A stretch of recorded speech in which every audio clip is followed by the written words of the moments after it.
Hello students, welcome back to the fifth session on pair of linear equations in two variables. In this video, we'll be discussing about the word problems related to substitution method. Coming to the question number 3, exercise 3.3. Till question number 2, we have already done in last session. So we'll be doing question number 3. Form the pair of linear equation for the following problems and find their solutions by substitution method. तो हमें ये जो questions दे रखे हैं इसके according पहले linear equations form करनी है और उसके बाद इनके सॉल्यूशंस फाइंड करना है using substitution method.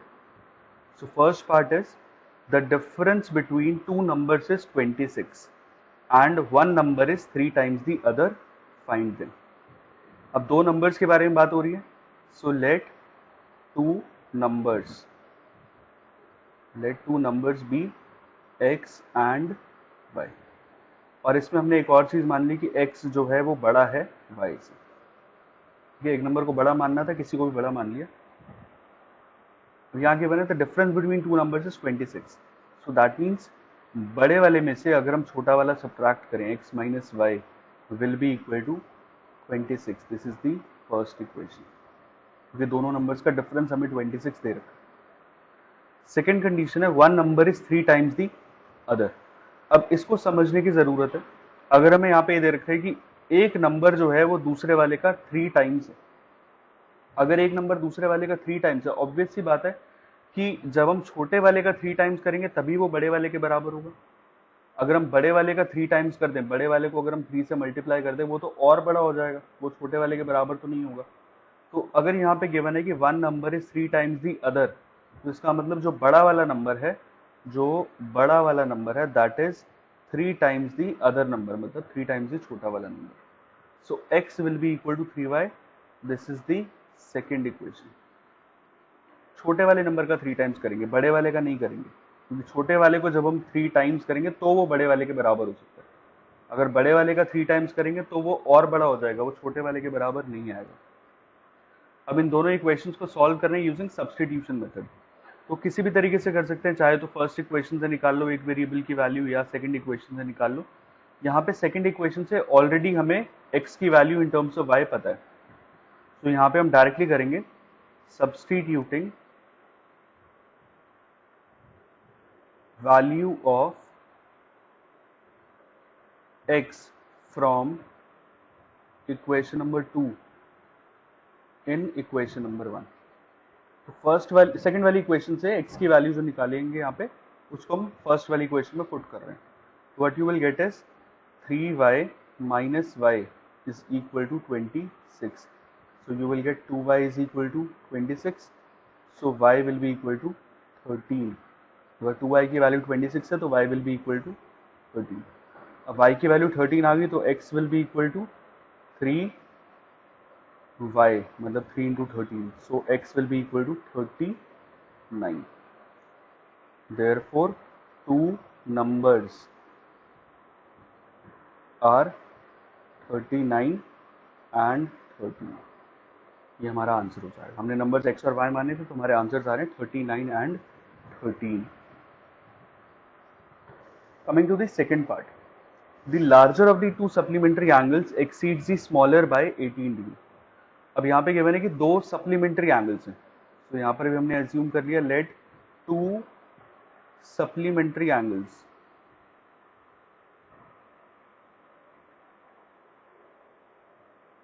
B x and y. दो एंगल्स को हमने x और y मान लिया. अब क्या क्या कंडीशंस गिवन है? Larger of the two supplementary angles. First condition is both of them are supplementary angles. And second दे रखा है कि जो लार्जर एंगल है that exceeds the smaller angle by 18.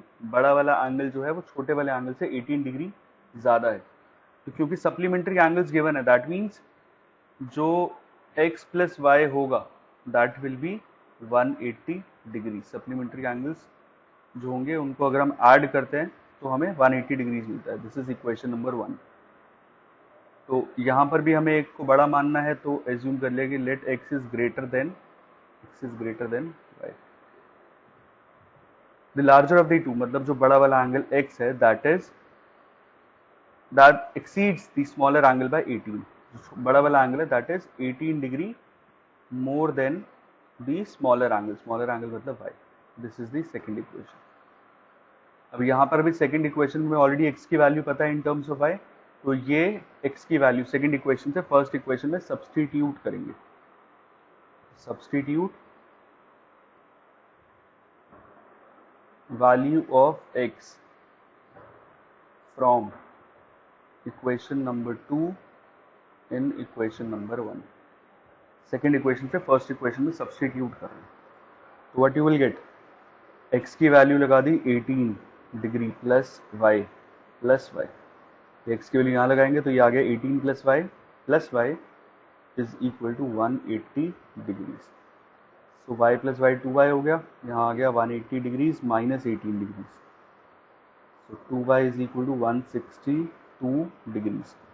अगर 2y की वैल्यू 162 है that means y will be equal to 81 degrees. y 81 आ गया तो x will be 18 degrees plus 81 degrees. So it will be 99 degrees. This is the answer. So two angles are 99 degrees and 81 degrees. This is the answer. Coming to the third part. The coach of a cricket team buys 7 bats and 6 balls for rupees 3800. तो एक coach ने 7 bats और 6 balls purchase किए 3800 rupees के. Later she buys 3 bats and 5 balls. So 3 bats and 5 balls for rupees 1750. Find the cost of each bat and each ball. Similar type का question already हम equation framing के time पे तो कर ही चुके. तो सिमिलर अप्रोच है. Let cost of 1 bat is equal to rupees x and cost of 1 ball is rupees y. क्या गिवन है, 7 बैट्स एंड 6 बॉल्स. तो 7 बैट्स एंड 6 बॉल्स, इनकी कॉस्ट कितनी है, this is 3800 rupees. This will be the first equation. Second क्या है, later she buys 3 bats. 3 bats मतलब 3x and 5 balls plus 5y is equal to 1750. This will be the second equation.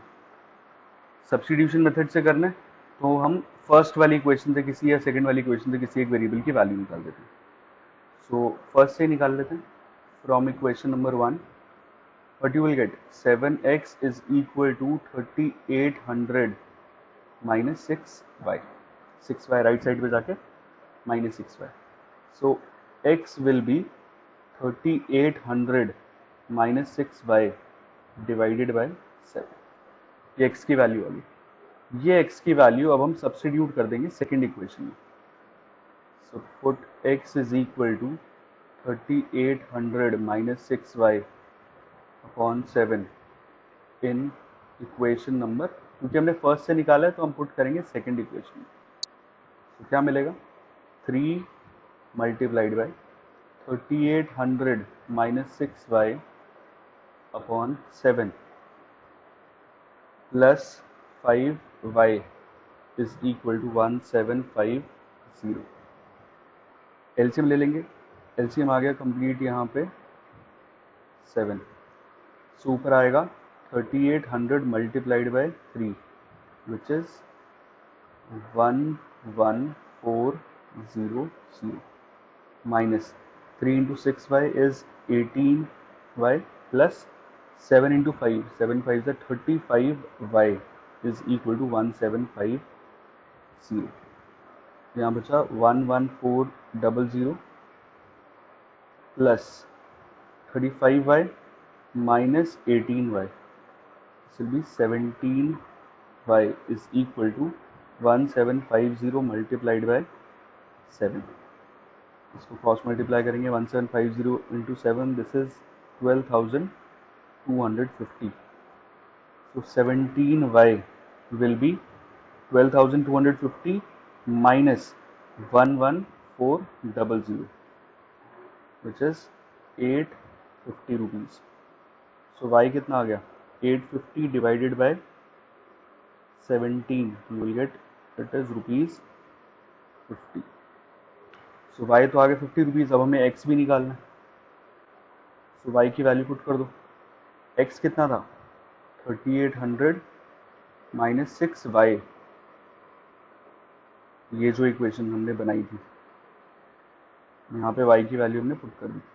3800 minus 6y upon 7, so it will B 3800 minus 300 divided by 7.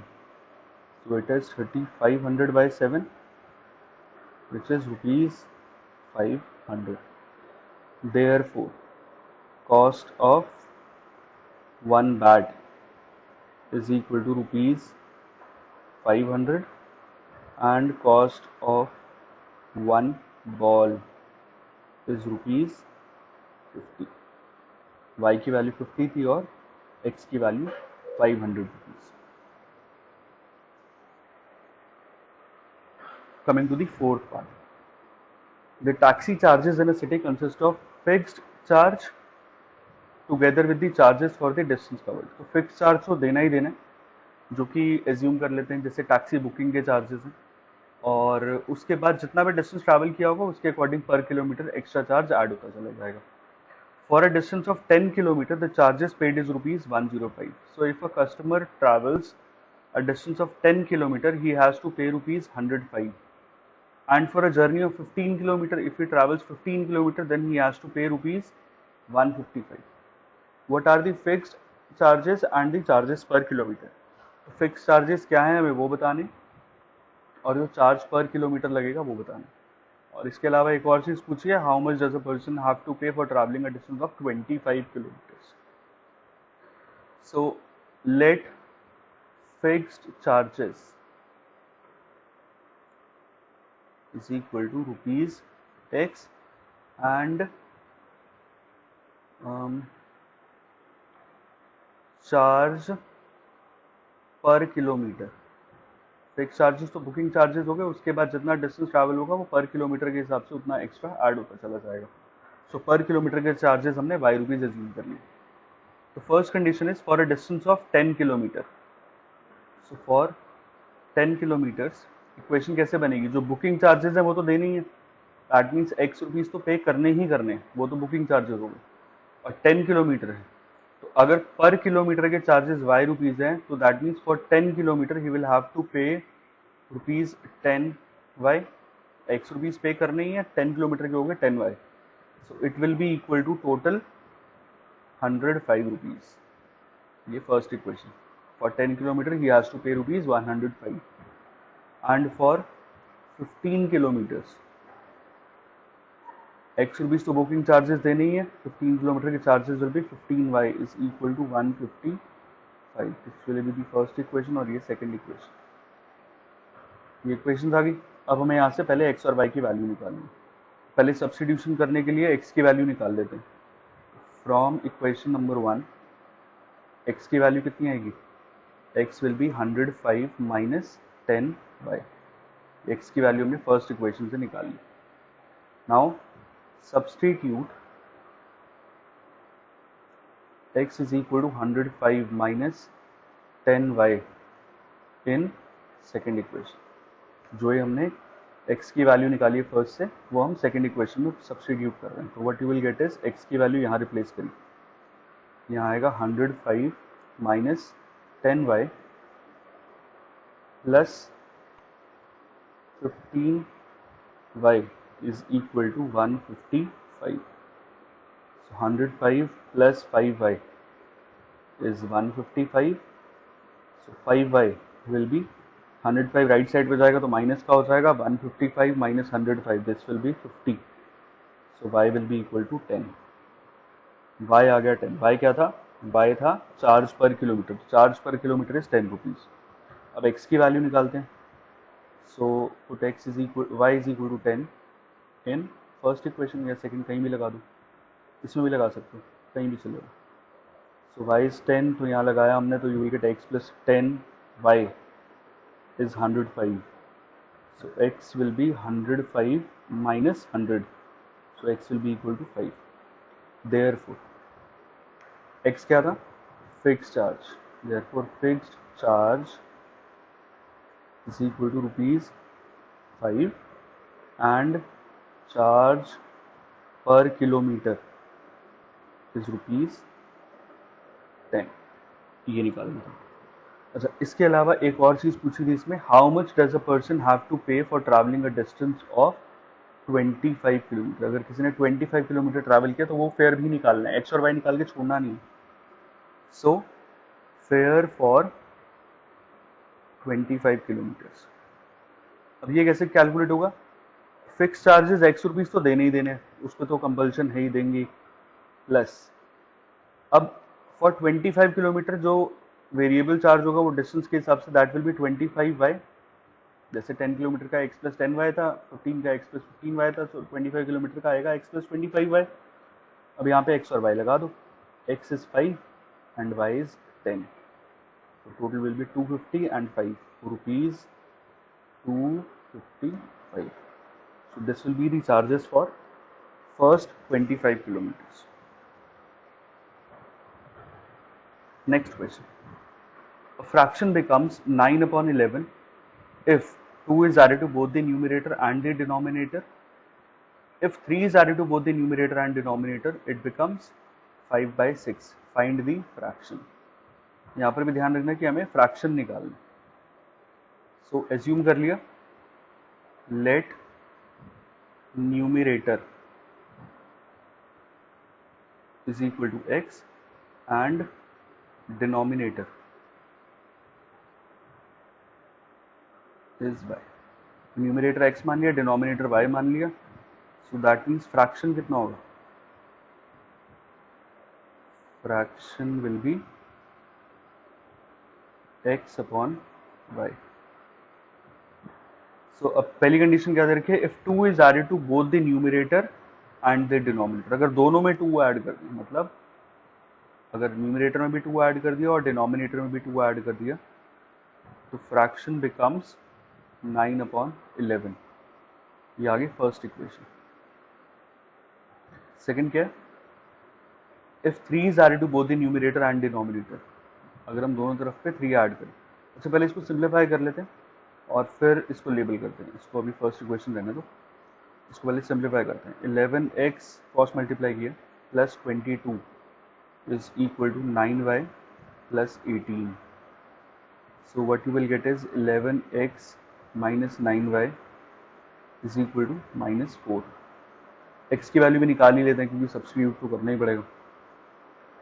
So what you will get is 11x is equal to 9y minus 4. So x will be 9y minus 4 upon 11. इसको first मानो कि x की value हमने यहाँ से निकाल ली और यही हम सब्स्टिट्यूट कर देंगे second equation. So second condition क्या दे रखी है, if 3 is added to both the numerator and denominator.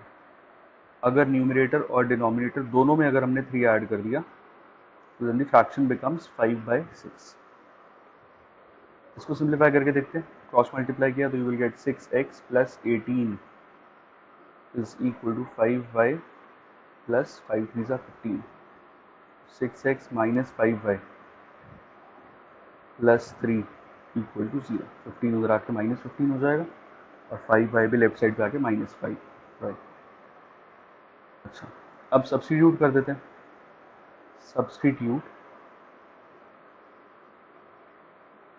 Value of x from equation number 1, this is equation number 2, in equation number 2।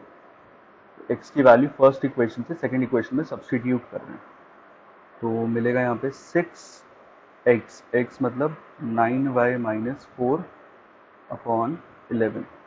ये x की वैल्यू हमने यहाँ रिप्लेस करी। आगे 6x minus 5y plus 3 equal to 0।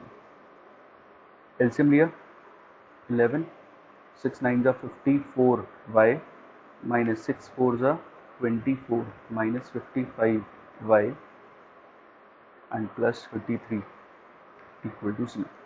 11 तो cross multiply हो गया, 54y minus 55y ये हो गया माइनस का y and 33 minus 24 this is plus 9 equal to 0, so y will be equal to 9.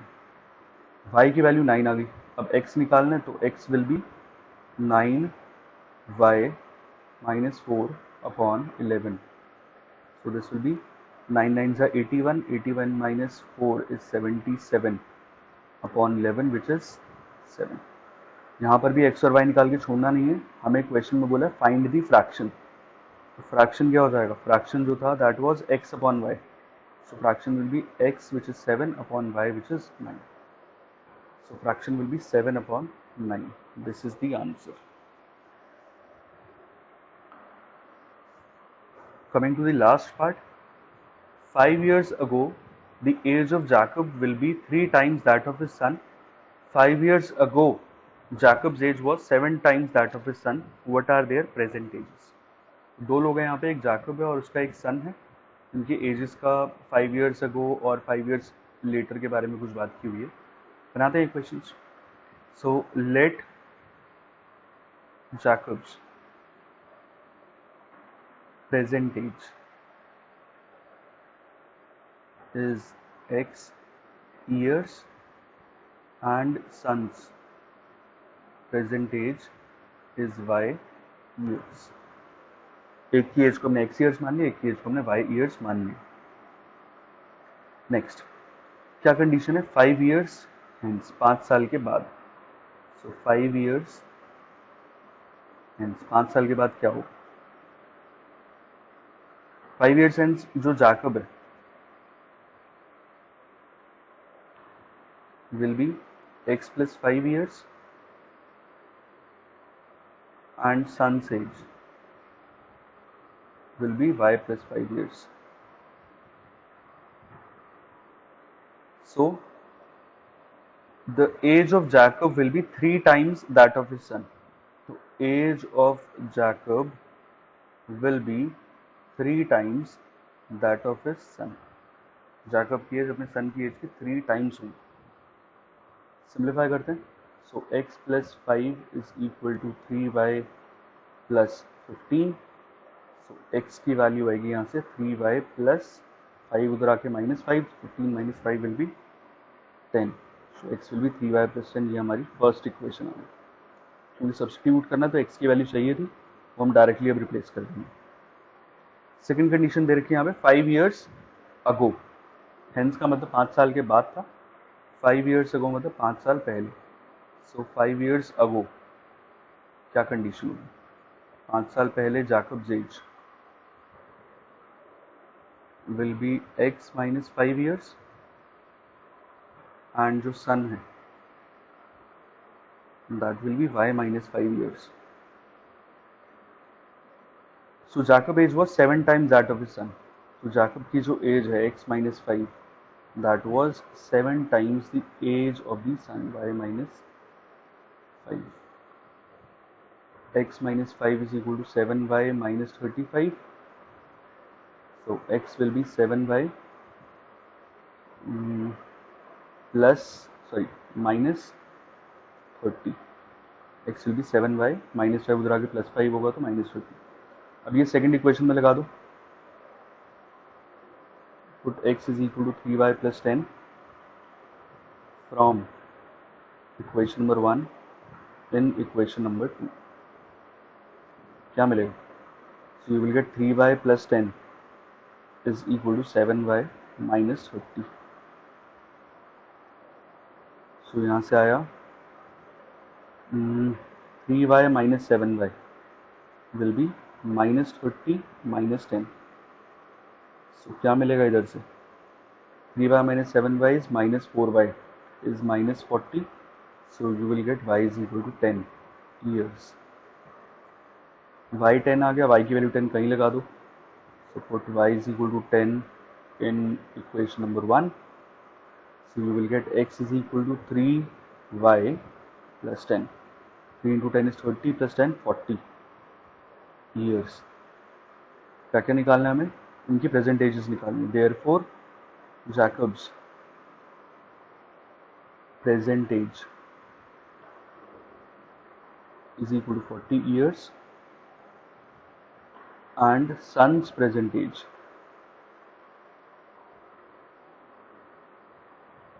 is equal to 10 years. सो इसी के साथ हमारी थर्ड एक्सरसाइज फिनिश होती है. नेक्स्ट क्लास में हम एक्सरसाइज 3.4 स्टार्ट करेंगे. Thank you so much.